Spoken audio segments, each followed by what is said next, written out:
All right. Welcome into another HoosierIllustrated.com postgame wrap-up show.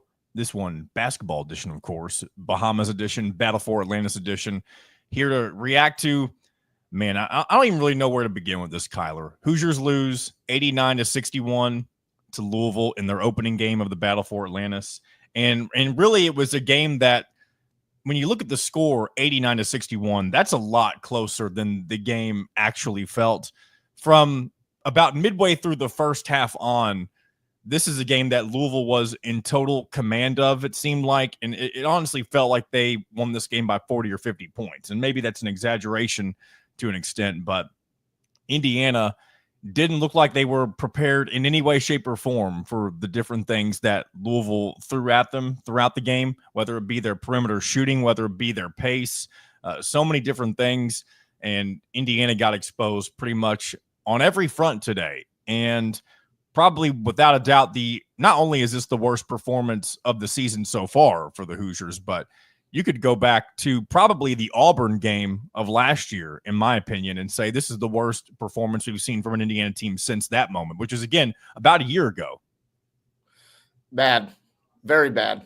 By all accounts. It's just a game that you could tell, I would say Indiana had good intentions to start off the game, I would say, but when you look at what Louisville was doing from a defensive standpoint, and then how their defense, the physicality that they played with, would turn into the offense, Indiana was just out toughed. I don't know if that's the correct terminology, but Louisville was just tougher today at all areas of the floor. Yeah, Indiana out rebounded them 40-35. Same time, you also look at how many shots that Louisville got at the perimeter. When that's their strength, that's what exactly they do, and that's the first thing you look at when you look on a scouting report. Louisville is a good three-point shooting team. They shoot a lot of three-pointers. You have to guard the perimeter. Indiana wasn't doing that at all. And what really frustrated me a lot of times is, Indiana, we talked about it on your show. We've been talking about it for months now. Indiana was going to have the size advantage when it comes to this. Defensively, there was no help from the front court at all. So when you got a guy like Chucky Hepburn, who played phenomenal, by the way, I'm going to give him all the flowers because he was the MVP of this game, 16 points, 7 of 10. He had a 10 assists too, so he had a double-double. Phenomenal.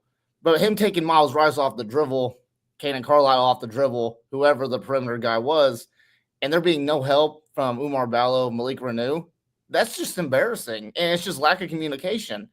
But yeah, I would say, it's just one of those things where, okay, Indiana goes into halftime.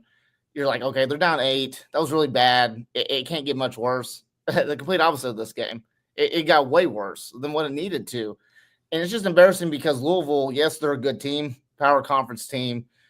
They're an average team, I think, at best. I don't think they're going to be a ranked team. I don't think they're going to be a top 10 team or anything like that. And you just got beat by nearly 30 points by them on a neutral site floor where you've got, half Indiana fans, half Louisville fans, and you've got Indiana fans that are desperate for this team to show up in big-time situations. And that's what you do. A lot of it goes on Mike Woodson. It just does. And I've been a guy that's defended Mike Woodson, for a long time. And it's just, I have an idea or I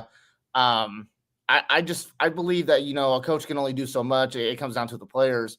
The players today, other than Malik Renew, I'll say Malik Renew was probably the only guy that came out ready to play. When your guards only score a combined 3 points, that's pathetic. It just can't happen. And you're not going to beat a Louisville team when your front court and your perimeter guys are battling and your guards aren't doing anything. That's what we saw last year. Indiana didn't win very many games because of that. But just overall, embarrassing at all levels. There's no good takeaways to come out of that other than Malik Renew's performance. That's exactly what I'll leave it at. You had the chance to ask Mike Woodson about just kind of moving on from this when you have 2 games remaining in back-to-back days. What was the response he gave you to that?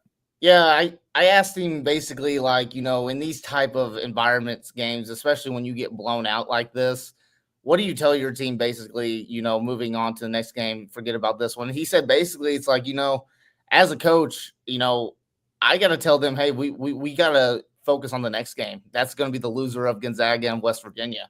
That's who you got to focus on. And then Mike Woodson also gave a pretty good answer about, I'm not going to let them forget about this game, because I think that is a good answer. Don't let them forget about this game, long term or whatever, because it's embarrassing. These type of embarrassments, you do want to remember to a certain extent, because you never want to feel this way again.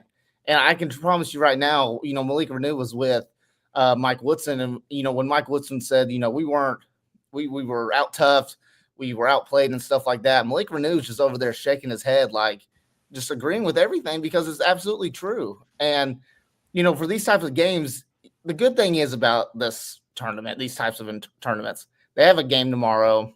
They have a chance to not really correct themselves, but, take a less amount of heat than it would be. You can put it behind you a lot quicker than if you had a week off between games. So let's say that they're probably, obviously Gonzaga, West Virginia are playing right now. I'm going to go ahead and say that they're probably going to play West Virginia. They have a chance to really bounce back in that type of sense, put on a good showing, and just hopefully you think it's kind of a one-off. But I think long-term, when you look at this, I hope to God that this is the wake-up call that Indiana needs. This team is very, very talented. There's no question about that. Very, very talented.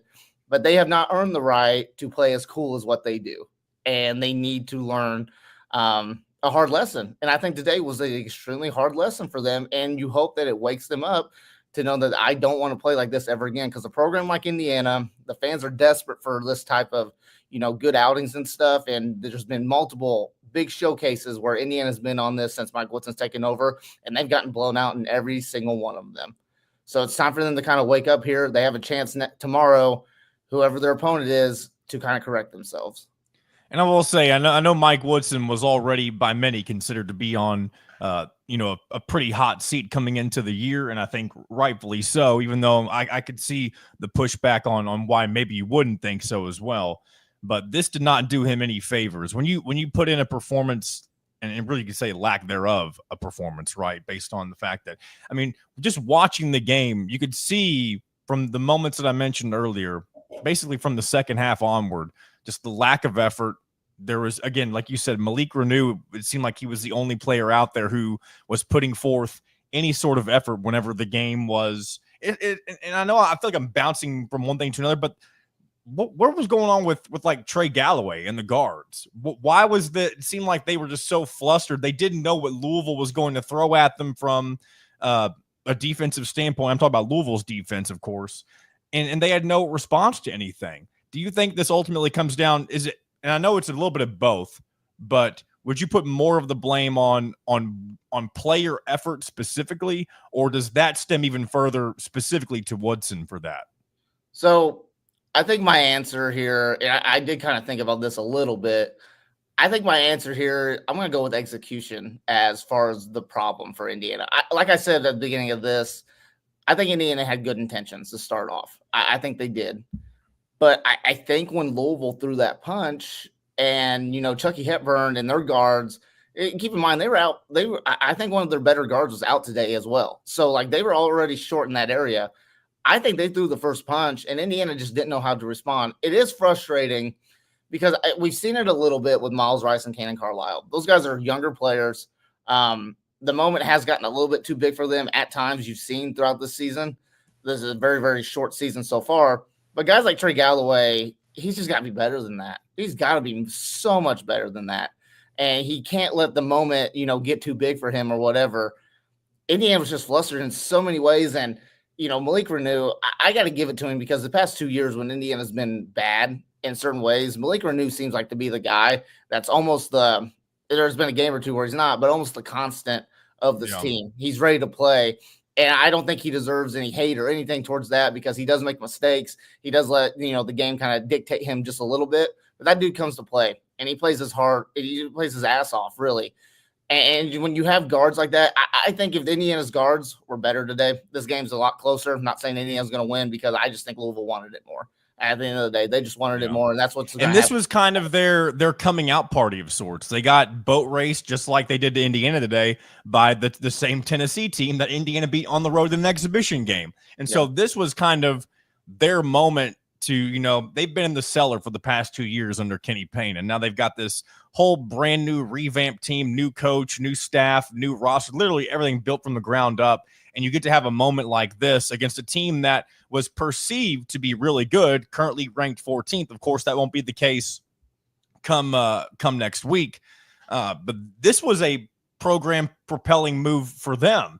And when you're somebody like Indiana, you compare yourself to the Louisvilles and the Kentuckys a lot. You don't want to see a program that has been down in the dumps making moves to advance themselves further when it feels like you've been stagnant for the last couple of years. Am I making sense when I say that? Yeah, no, it makes total sense because, yes, when you have a new coach and a new coach comes in, you're looking for that marquee win right off the bat, right? You're looking for that one to be like, okay, like, because Pat Kelsey, we use Pat Kelsey and Mark Pope as perfect examples. They're saying all the right things right now for their fan base, and that's exactly how it is with every single fan base. You go back to Mike Woodson, even Archie Miller, Mike Woodson at the beginning of their tenure say the right things to get you going, get the fan base going, and all it just needs a big win. That big win for Indiana was versus Purdue, got everything going. Today, Louisville's big win was against Indiana, and it does suck, it comes at their expense, but it's one of those things that's just going to happen, and they're going to build off of this. They're going to have a lot of momentum moving forward for this Battle for Atlantis tournament. Now, it doesn't matter who they play because they're going to have the fans. They're going to have everybody riled up, and that's going to be a big factor with this. Yeah. But the last thing I really just want to say, we've said a lot of negative things today. The one positive about this, too, and I think a lot of Indiana fans that listen to this can understand this, Indiana went to Maui in 2016, 2015, was terrible. Turned it around. That's true. I actually mentioned that on the show the other day. Yeah. Turned it around and ended up winning the Big Ten championship. This Indiana team this year has a lot of work to do. They absolutely do.